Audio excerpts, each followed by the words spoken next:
Bueno, y estamos recibiendo en esta mañana a Gabriel Pombo, abogado, escritor, y obviamente lo estamos convocando a partir de su trabajo, de su libro sobre Pablo Goncalves y los crímenes de Carrasco. Bienvenido, ¿qué tal? Un placer realmente tenerlo esta Bueno, el mañana. placer es mío, estar acá con Humberto, con Danilo, y bueno, esperemos que sea de alguna mínima utilidad para vuestra audiencia. Bueno, a ver, vamos a ir mirando por allí. Acá tenemos historias de asesinos, algunos de los libros que hoy Pombo ha traído para compartir con nosotros, pero está bueno también ver algunos de los otros libros, ¿no?, que tiene Gabriel Pombo. Por ejemplo, Jack el Destripador, ¿no?, que tenemos por acá.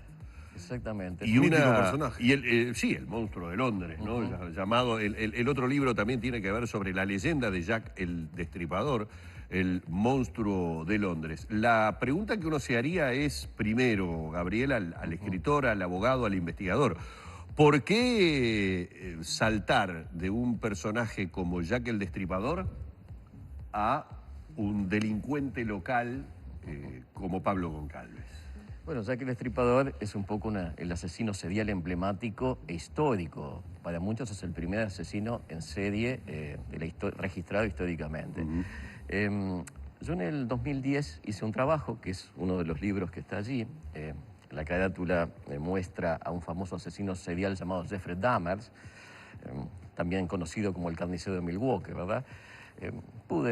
Puse esa carátula como pude poner cualquiera de los 25 casos de asesinos seriales que cronológicamente he ido narrando a lo largo de este popurrí o miscelánea que es ese libro, ¿verdad?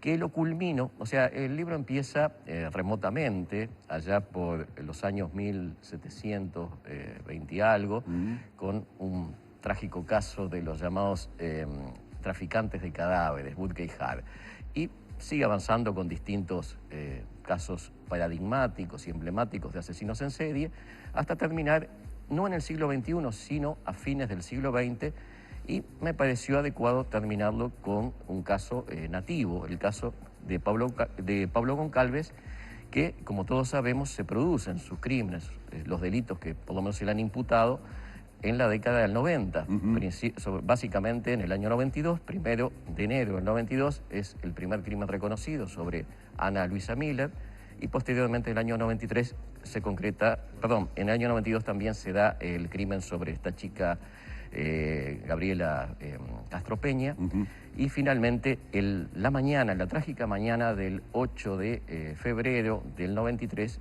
tiene efecto el homicidio también trágico, quizá el más patético de todos, sobre la chica salteña María Victoria Williams. Claro, aun cuando el caso de Miller es el primero, es el tercero en reconocerse o en aclararse, de alguna manera, ¿no?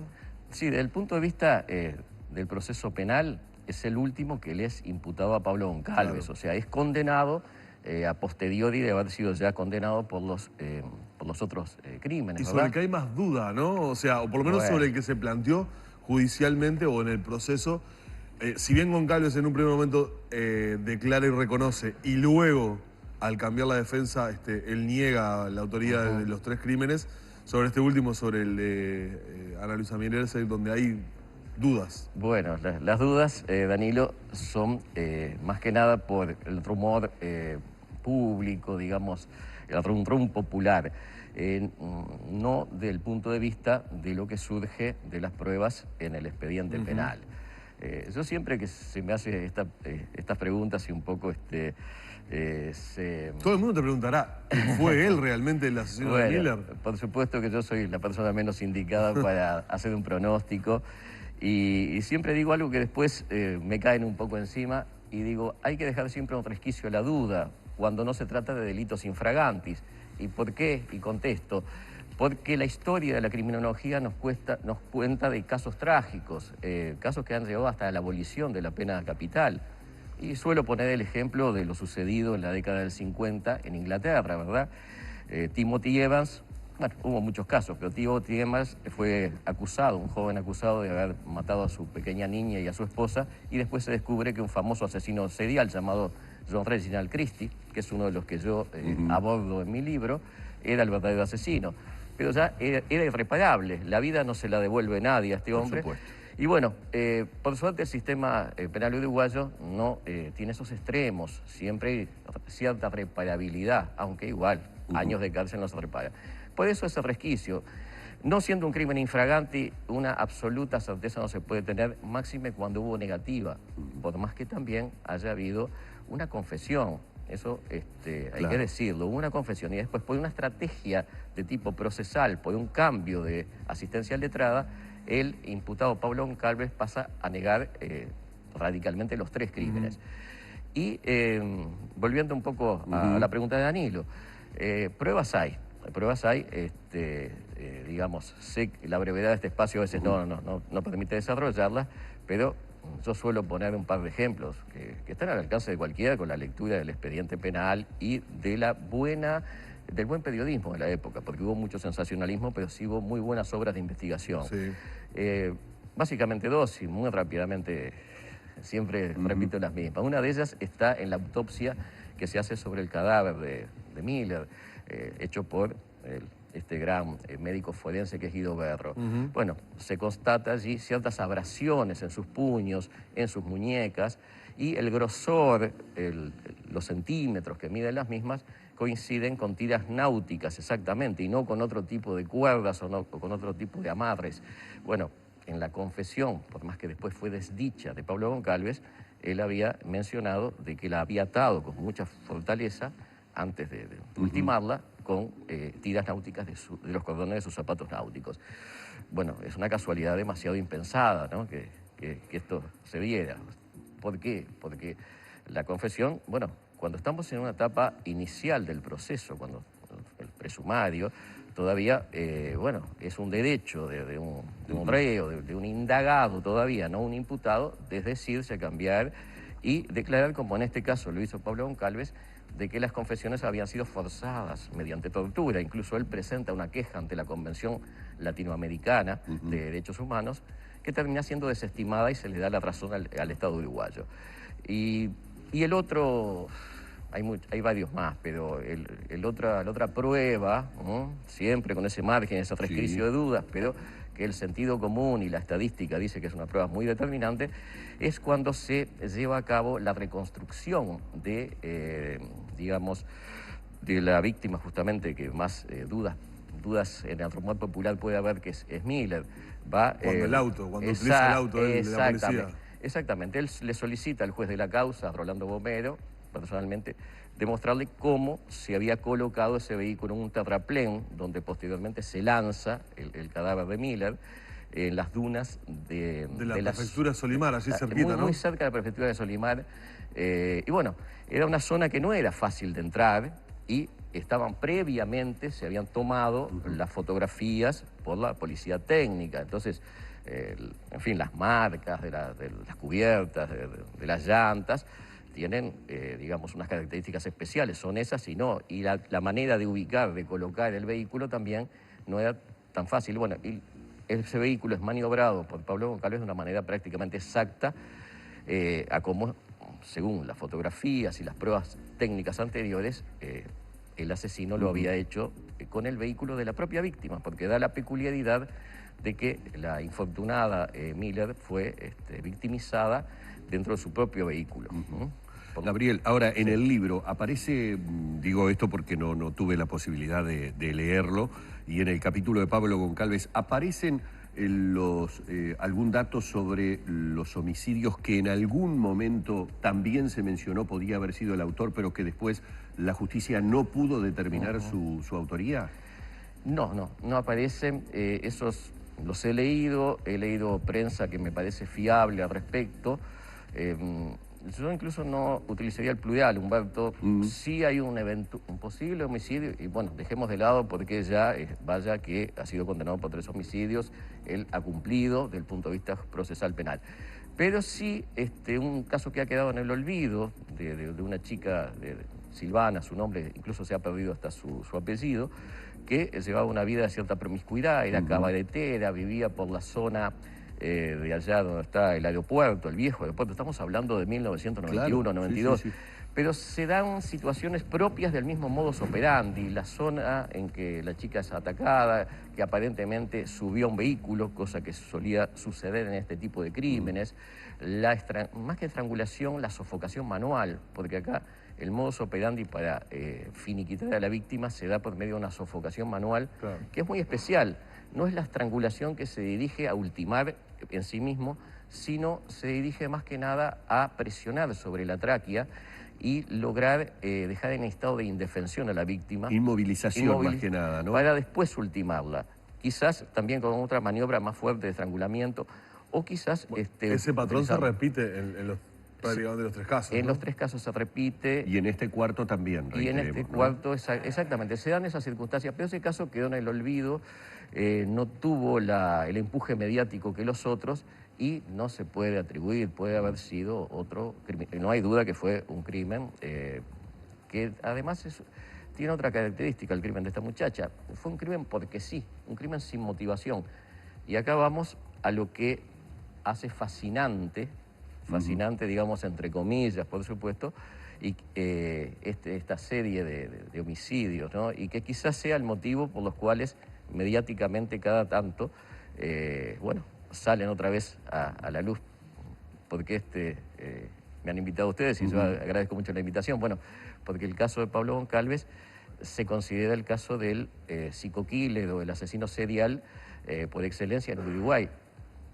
O por lo menos esos crímenes, aquí me gusta hacer esa precisión, esos crímenes, dejemos de lado el imputado, el que eventualmente haya sido, son propios, característicos de un asesinato serial.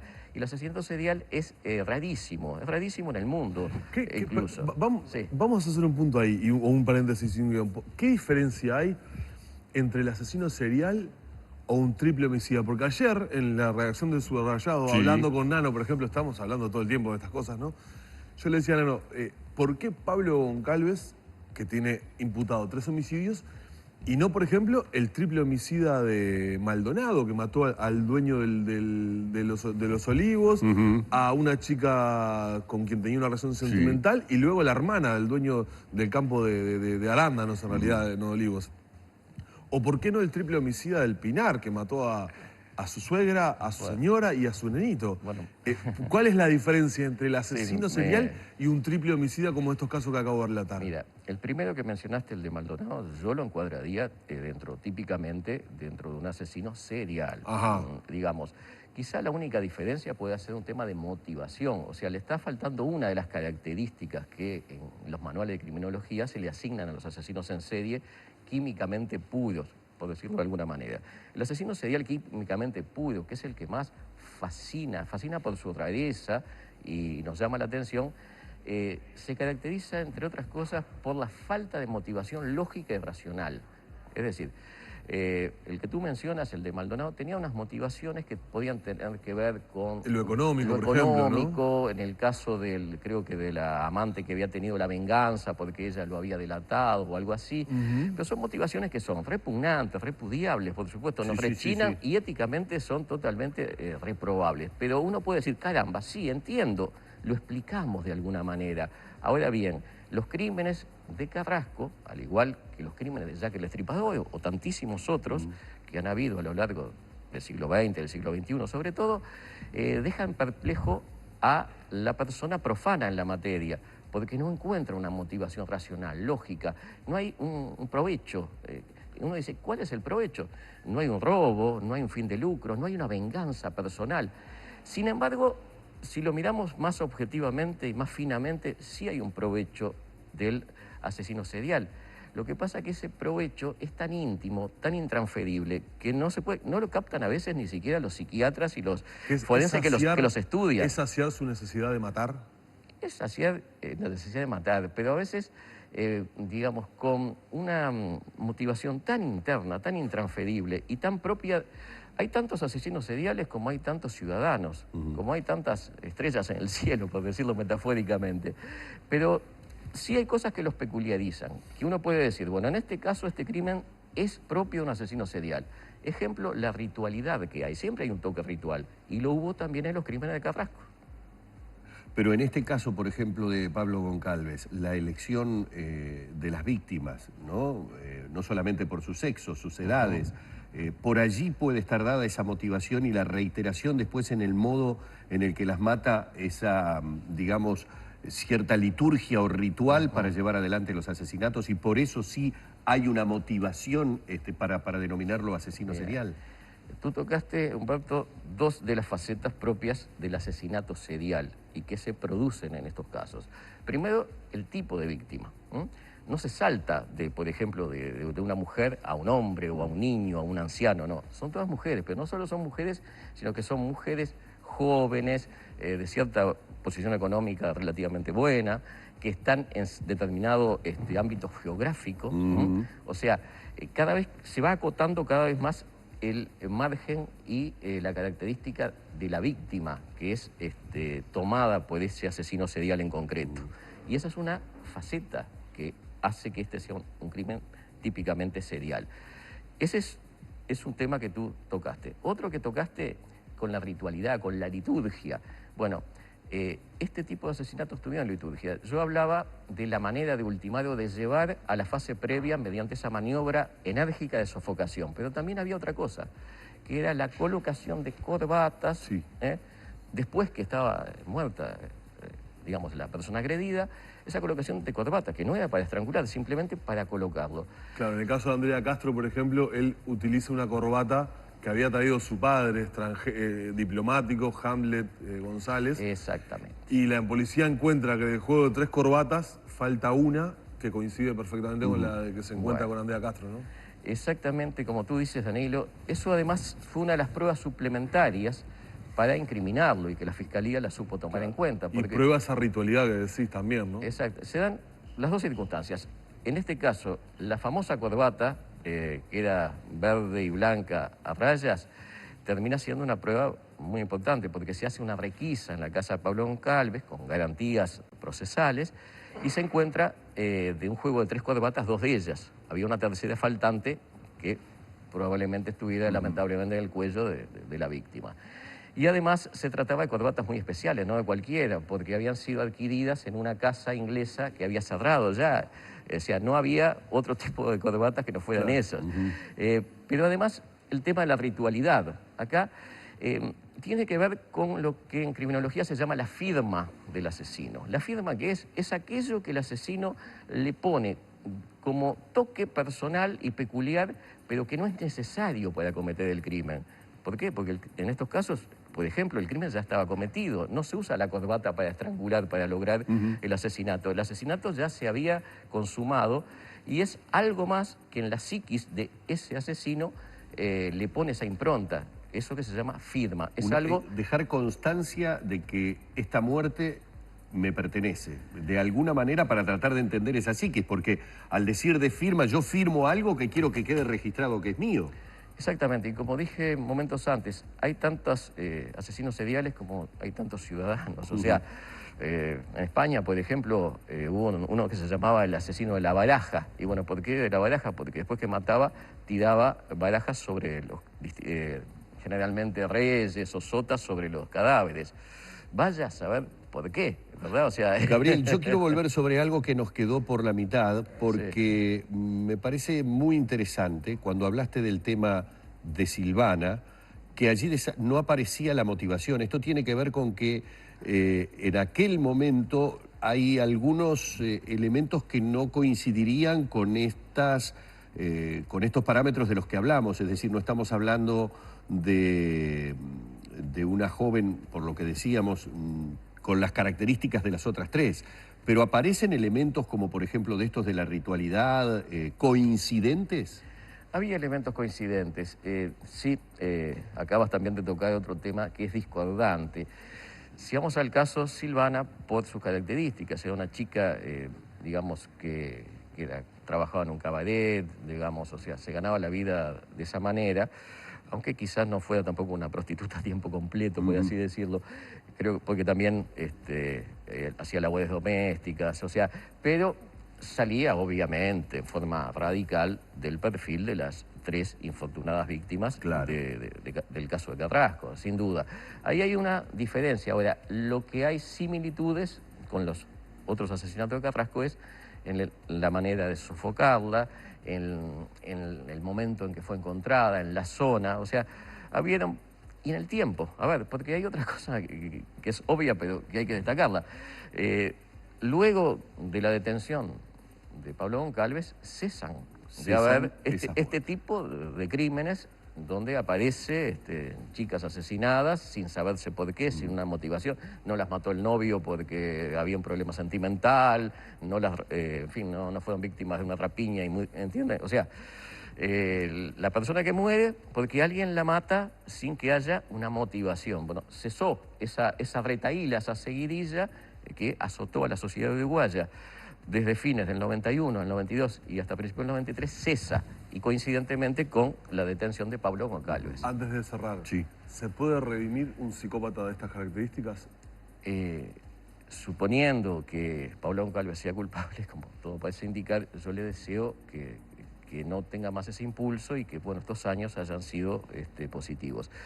El estudio de la criminología acota mucho, o sea, ha habido casos donde se han integrado a la sociedad, pero son los menos, Porque se dice que el psicópata vuelve a repetir su conducta. El psicópata vuelve a repetir su conducta y más que redimirse a veces no sigue concretando esa compulsión interior que tiene, a veces por temas de edad, ¿verdad? No es lo mismo un psicópata de 40 años o 46, como tiene Pablo Goncalves actualmente, que uno que tenga 70 años, con una cuestión física nomás.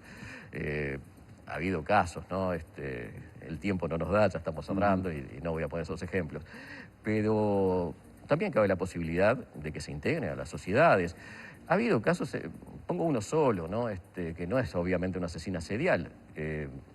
Una colega mía en las actividades literarias, bueno, muchísimo más conocida que yo, por supuesto, Anne Perry, ese no es un nombre verdadero, sino que es un seudónimo, es una famosísima escritora especializada en la época victoriana y sobre temas de homicidios, tiene detectives ficticios, famosísima. Y bueno, y después se descubrió que en su juventud había cometido un crimen atroz, pero la mujer se ha reivindicado y no solo socialmente ha sido útil, sino que hasta es o sea, existe la posibilidad del cambio. Por suerte, los seres humanos tenemos la posibilidad de la redención y eso es lo que más deseo que suceda en este caso. Gabriel, ha sido un enorme placer tenerte esta mañana. Nos han quedado infinidad de preguntas. ¿Tuviste algún contacto con Pablo Goncalves durante este periodo de reclusión? No he tenido. O sea, ¿vas a procurarlo ahora que va a quedar libre? ¿Lo intentarás? No tiene sentido. Es decir, yo soy lo que los ingleses llaman un criminólogo de sillón. Soy un estudioso del tema, pero no soy un práctico, de modo pues que ya bastante tengo con mi profesión de abogado privado, con la cual me gano la vida, y con quitarle tiempo y horas de sueño a los libros, que son mi segunda pasión. Muchísimas gracias por esta visita aquí en la mañana de Arriba Gente. Así hemos estado con Gabriel Pombo, que nos ha traído además estos ejemplares. Les recuerdo que es en donde se encuentra la historia de los crímenes cometidos por Pablo Goncalves, que ha sido en definitiva lo que nos ha convocado a este diálogo en la mañana de Arriba Gente.